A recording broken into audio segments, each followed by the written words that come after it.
Welcome everyone to our Saturday sharing circle.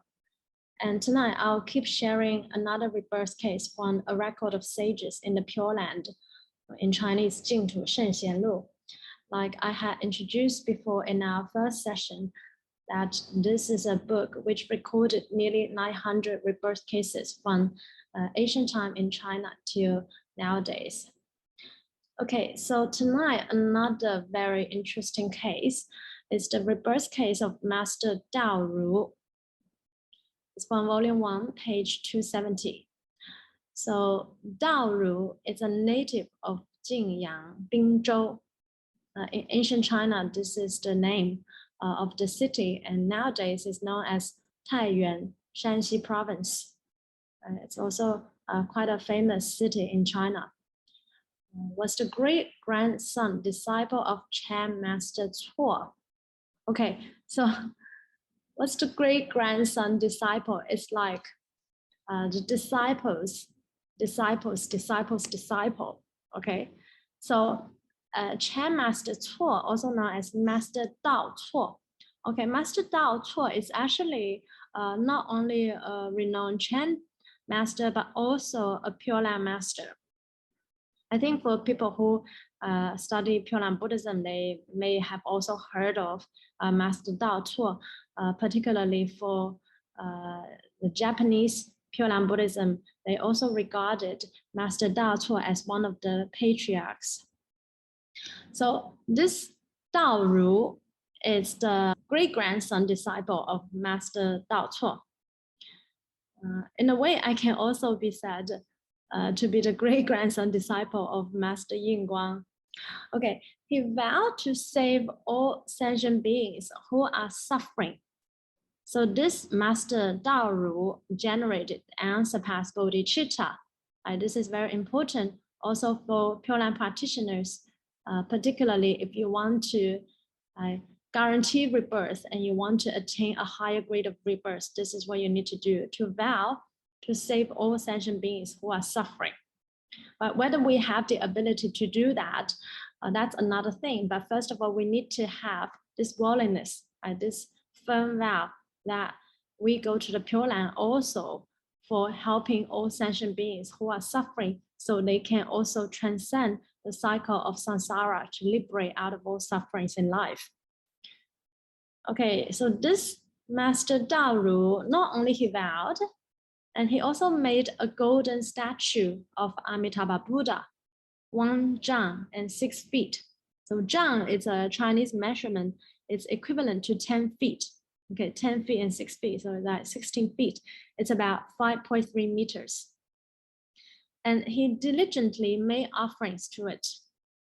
So it's also one way of being mindful of Amitabha Buddha. Not only one can chant the name of Amitabha Buddha, one can also prostrate to a Buddha statue, to Amitabha Buddha statue.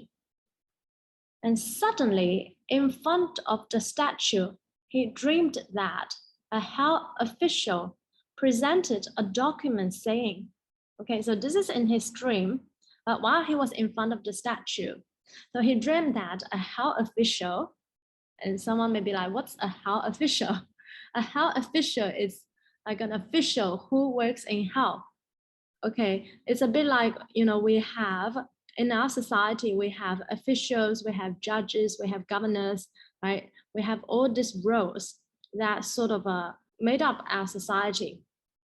This role exists in our society. Similarly, in the Hell Realm, there are also roles like that. So a health official is an official who works for the king of Yama. King of Yama is also the king of hell. And also, a health official doesn't mean that he is an evil person. It's not like that. Not all beings in hell are evil. Although evil people, they will fall into the hell realm. But there are also officials and judges in hell. For instance, like the king of Yama is actually also a Dharma protector. The health officials, they work there also because of their karma. And beings in the hell realm, they are being punished not because of there are officials there that punish them. On the surface, it may look like that, but it's because of their karma. And the hell officials, they are simply acting, judging in accordance to the natural law of karma. Okay, so just a bit of a side information. So he dreamed that a Sahel official presented a document saying, this is the document from the king of Yama, like the king of hell, who governs the hell realm in accordance to the law of karma. They punish beings not because they want them to be punished. In fact, they want them to actually get out of hell, but they can't because these people have to be punished in accordance to the natural law of karma. To rejoice in the marriage of the master's great vow. Okay, so king of Yama rejoiced in the marriage of Master Dao'ru's great vow to help save all sentient beings. And document went on to say, in order to save all sentient beings suffering in the three paths, Master made the statue of Amitabha Buddha, and the statue entered hell to teach all sentient beings, just like a living Buddha, emitting light and speaking. Those in hell whose karma was light were freed from suffering and attained happiness. So the inconceivable power of the Buddha is really inconceivable, beyond what we can imagine with our limited mind, current perceptions. So remember, the Buddha's Dharma body, Dharmakaya, Amitabha Buddha's Dharmakaya, and so are all Buddha's Dharmakaya is everywhere. And they can manifest in any form to help save beings, including a statue. And the statue can also enter hell to teach sentient beings to expel the Dharma like a real Buddha, a living Buddha, emitting light and speaking. Amitabha Buddha, how he expelled the Dharma is through light. The Buddha shines and automatically you know what the Buddha is saying. And those in hell whose karma was light were freed from suffering and attain happiness. So those beings who are in hell, if their karma is less heavy, it's quite light, and they can hear the Dharma, they receive the Dharma, they understood it, and then maybe they nianfo, they go to the Pure Land. So there are also Buddhas and Bodhisattvas that in different realms that help save sentient beings and deliver beings to the Pure Land. I remember Amitabha Buddha's Pure Land accept all beings from all different realms, all different worlds, all the worlds in the 10 directions. And not only us humans in the human realm, but so are all beings from the 6 realms. So Dao woke up from his dream. Now, a lot of these rebirth cases we saw, we have studied so far, is like this person dreamed this person dreamed that. And so a lot of time, Buddhas and Bodhisattvas can also enter into our dream and then deliver us messages. And then some people may like, but all are illusions, so we shouldn't be attached. Yeah, actually, sometimes you don't need to be attached, but sometimes there are indeed like real messages from the Buddhas and Bodhisattvas. If we have dreams like that, right? Maybe a Buddha or Bodhisattva we dreamed of, told us something important, etc. What's our attitude? So we just know that this is true, for someone who experienced this. But you also don't need to be too attached. You just know indeed, Buddhas and Bodhisattvas really have inconceivable power, and it just helps us to deepen our faith in the Dharma. So that's what Dao did. Dao'ru, Master Dao'ru, woke up from his dream and became even more dedicated from then on a fasting day. So in Buddhism, we also have fasting day. For instance, if we want to observe the 8 precepts, each month, there are a few days that one can observe the 8 precepts in Chinese Mahayana Buddhism.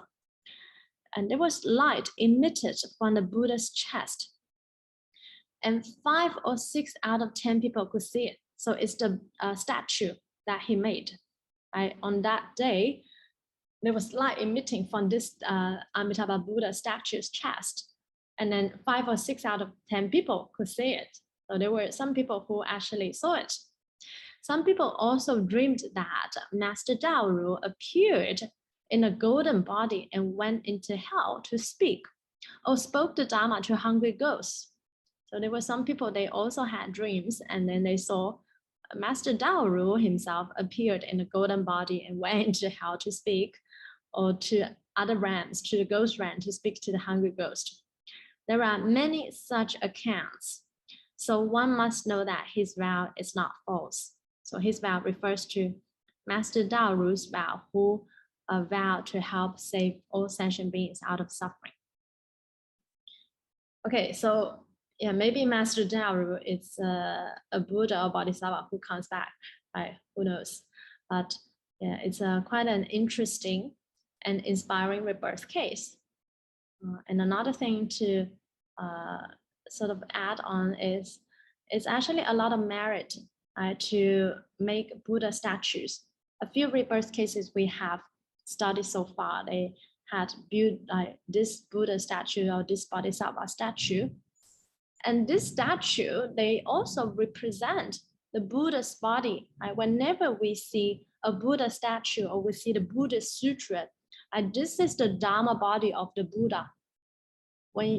So it really has infinite merit for one to create this statue, especially you made this statue, and if other people see it, you plant really good seed in their consciousness, and in the future, they could be awakened or become enlightened because of the seed you planted.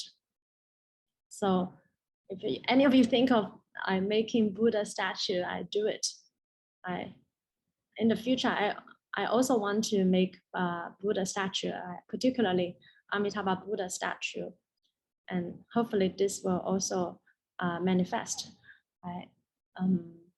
with Amitabha Buddha's great vows and help. Okay, so that's the rebirth case for tonight.